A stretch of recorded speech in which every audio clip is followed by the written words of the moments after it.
Spurs captain Romero labels his own club disgraceful. Meanwhile, North London neighbours Arsenal are headed to Wembley. Kante's Fenerbahce deal collapses, but he's now back on again. And Morocco are crashing out following the latest CAF verdict. This is DMAC Daily. Tottenham are in a unique PR crisis, and its epicenter isn't revolving around a pundit's harsh words, a former player speaking out, or even a fan-related protest. It's coming from Christian Romero, the club captain, their World Cup winning centre-back, lashing out at his own leadership for a January transfer window he described as disgraceful. Romero's latest explosion came moments after Spurs' valiant 2-2 draw with Manchester City, despite being hit by a crippling injury crisis. Romero posted on Instagram that having only 11 fit senior players available was unbelievable, but true and disgraceful. The captain certainly didn't mince his words, but this wasn't an isolated incident either. It was the second time in the space of a few weeks that Romero had publicly turned his frustration towards the club's ownership and senior hierarchy. Remember, following Tottenham's 3-2 defeat away at Bournemouth in January, Romero apologized directly to supporters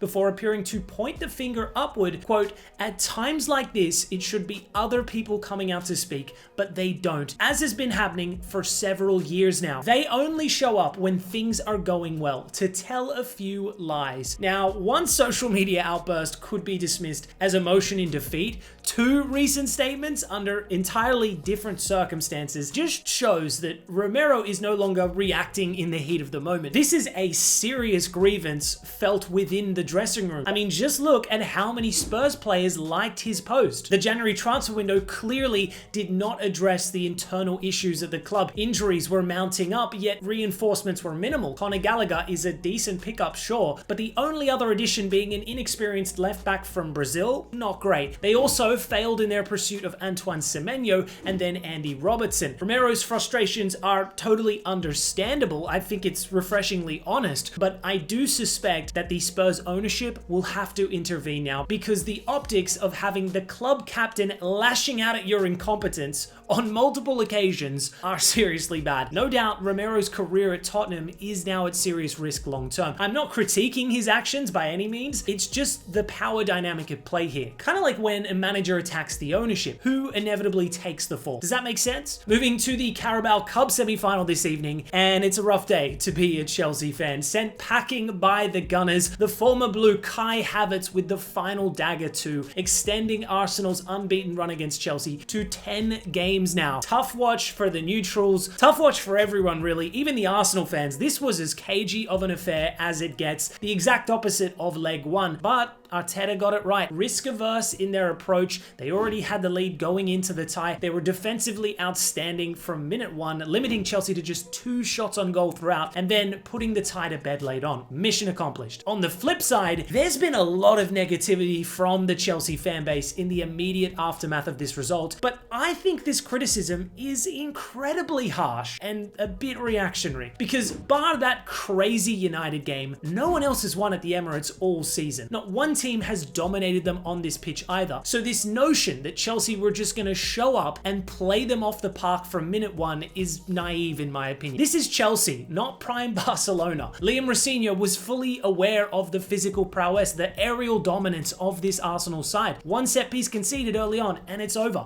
So he set up in a back five with 2 physical forwards. Now don't get me wrong, Delap had himself a stinker. A grim watch to be honest, operating off that right flank, but collectively Chelsea stifled Arsenal's ability to just bully them in the first half. Then chasing the goal, Rossinha introduced the more creative players with plenty of time to spare. Arsenal responded accordingly, sitting back, ready to absorb any pressure, and ultimately subdued Chelsea's threat. Personally, I think Rossinha's approach was largely sensible. It was always going to be a tall order to turn this tie around at the Emirates. Sure, they didn't really create much. That's the one criticism I can totally recognize, that and Rossinha's first touch being abysmal, but in all seriousness, I actually think the players have to take some accountability here too, right? Palmer, Estevao, and Garnacho were feckless off the bench. Joao Pedro was quiet all night. Maybe on another day you start Palmer, but remember, he's been very injury prone of late too. Credit to Arsenal though, they're in a cup final, they're top of the league, they also topped the UCL group phase. What more can you say?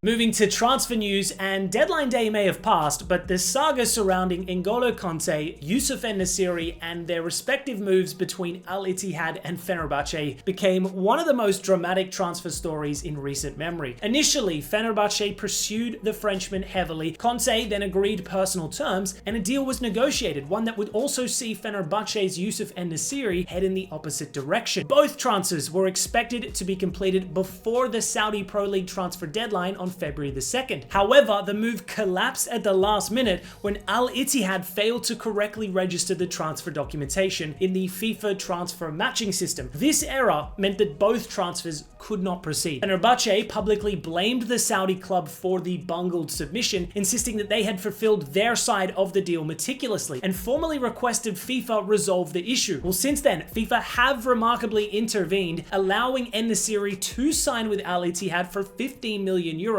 but even more crazily, Al Ittihad have since agreed to terminate the remainder of Kante's contract, allowing him to finally join Fenerbahce for free, essentially. Remember, Turkey's transfer window closes a little later on too, the 6th of February, so a wild 48 hours or so. Going to be fascinating to see this man back in European football. The Super League title race could make for one of Europe's best. I mean, the quality of players at Fenerbahce and Galatasaray is legit insane now. Kante is very much in contention for a spot in France's World Cup squad too, so a major signing for Turkish football. Moving to African football news, and the fallout from the AFCON final between Senegal and Morocco has escalated with a standoff against CAF following disciplinary sanctions imposed against both countries. The Moroccan Federation were fined $315,000 for improper conduct linked to the match, including supporter laser pointers, interference in the VAR area, and ball boy behavior. Captain Ashraf Hakimi was suspended for 2 CAF matches for unsportsmanlike conduct, whilst Ismail Saibari was suspended for 3 CAF matches and fined $100,000 for unsportsmanlike conduct. Meanwhile, Senegal's national team faced similar sanctions. Head coach Pape Thiaw received a 5-match CAF suspension and a $100,000 fine for ordering his team off the pitch. Wingers Ismail Assar and Iliman Ndiaye both received 2-match suspensions in CAF for unsportsmanlike conduct towards the referee. The Senegalese Football Confederation also received a $300K fine for improper conduct of supporters, another $300K fine for the actions of the team, plus an extra $15,000 for receiving 5 bookings. So yeah, there was a lot of punishments. Important thing to note though is that these bans don't actually account for FIFA matches. This is restricted to CAF competition alone. What's even more interesting though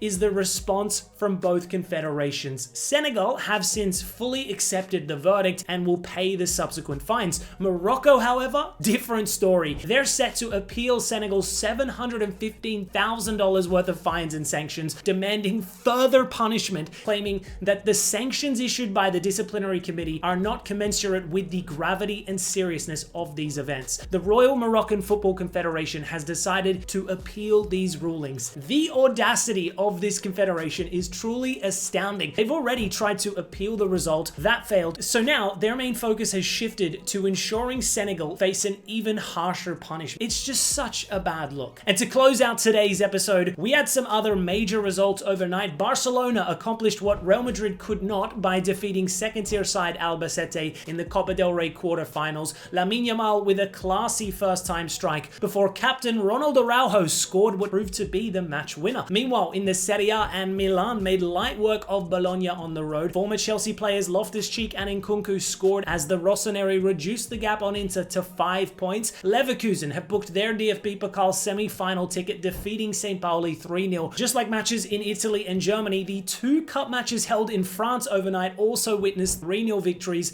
as Reims and Marseille advanced to the Coupe de France quarterfinals. And in Scotland, a major result in the title race overnight. Unfancied Hearts, who currently sit top of the league, were defeated away at St Mirren. So heavyweight Celtic and Rangers now have the chance to reduce the deficit to just 3 points tomorrow. I'm still rooting for Hearts and their Aussie contingency though. It's been 41 years since neither Celtic or Rangers won the Scottish Premiership, the last triumph being Aberdeen back in 1985. And who was the manager back then? None other than Sir Alex Ferguson. So keep an eye on this division as we approach the latter stages of the 25-26 season. This could be one of the great title runs. Anyways, legends, that's all for today's DMAC Daily. I'll see you tomorrow.